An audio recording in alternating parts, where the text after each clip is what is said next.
ചെയ്യാൻ വേണ്ടി ഞങ്ങളൊരു പോളിസി പറഞ്ഞിരുന്നു. നേരത്തെ ഒരു ബഡ്ജറ്റിൽ തന്നെ പറഞ്ഞതാണ്. അതെന്ന് പറഞ്ഞാൽ കേരളത്തിലെ ഫ്രൂട്ട്സിനെ ഉപയോഗിച്ചിട്ട് മദ്യം ഉണ്ടാക്കുമ്പോൾ അത് വൈനിൻ്റെ അതേ റേറ്റ് തന്നെ 86% വൈനിന്. ബിയറിനാണെങ്കിൽ 120% വരെയുള്ള 116% ബിയറിന്. വിദേശ മദ്യത്തിന് 251%. പക്ഷേ കേരളത്തിൽ വലിയൊരു ആവശ്യമുണ്ടായിരുന്നു.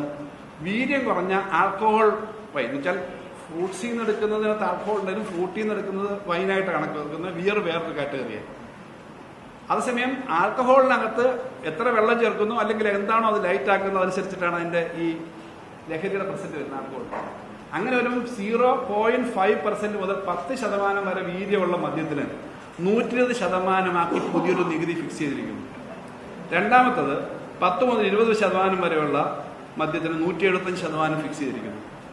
വിദേശ മദ്യത്തിന് 251%. അവിടെയാണ് 120% വളരെ വീര്യം കുറഞ്ഞ ഒരു മദ്യം കൂൾ ഡ്രിങ്ക്സ് പോലെ വ്യാപകമായി ഉപയോഗിക്കാൻ നിർബന്ധിതമാക്കുന്ന തരത്തിലേക്ക് ഒരു സാധനം വരികയാണ്. ഇതുവരെ കേരളത്തിൽ ഇതെനിക്കറിയുന്നത് എന്താ വെച്ചാൽ ധനകാര്യമന്ത്രി എന്ന നിലയിൽ ടാക്സിന്റെ കാര്യങ്ങളൊക്കെ പലപ്പോഴും വരുമല്ലോ. അപ്പൊ അങ്ങനൊരു കാര്യം ഈ ബഡ്ജറ്റിനകത്തോട് ഒടിച്ചു കടത്തിയിട്ടുണ്ട്. വിശദമായ കാര്യങ്ങൾ നോക്കിയാൽ മതി. പ്രാഥമികമായിട്ട് അത് കേട്ടതെന്നുള്ളതാണ് പറയുന്നത്. അങ്ങനെ വന്നാൽ ഈ മദ്യത്തിന് കാരണം മദ്യം ഒരു ഈസി ഡ്രിങ്ക് ആയിട്ട് ധാരാളം നർത്തകത്തിലേക്ക് വീര്യം കുറഞ്ഞ മദ്യമാണല്ലോ. 0.5% തൊട്ട് 10% വരെ കുടിക്കാവുന്ന മദ്യം. അതിന് ബിയറിന്റെ മാത്രം ടാക്സ് എന്ന് പറഞ്ഞൊരു സാധനം. മുൻ ധനമന്ത്രി കെ.എൻ. ബാലഗോപാൽ മാധ്യമങ്ങളോട് സംസാരിക്കുകയായിരുന്നു. ഇപ്പോൾ വീര്യം കുറഞ്ഞ മദ്യം ആൾക്കാരെ സുലഭമാക്കി കുടിപ്പിക്കുക എന്ന ഒരു കാര്യം ഉദ്ദേശിച്ചുകൊണ്ട് ആണ് ഈ ഒരു നികുതി 120% നികുതി എന്നാണ് അദ്ദേഹം പറയുന്നത്. അതിൽ പ്രാഥമികമായി ലഭിച്ച വിവരങ്ങളുടെ അടിസ്ഥാനത്തിലാണ് പറയുന്നത്. കൂടുതൽ വിശദാംശങ്ങളിലേക്ക് പോകേണ്ടതുണ്ട് എന്ന് അദ്ദേഹം പറയുന്നു.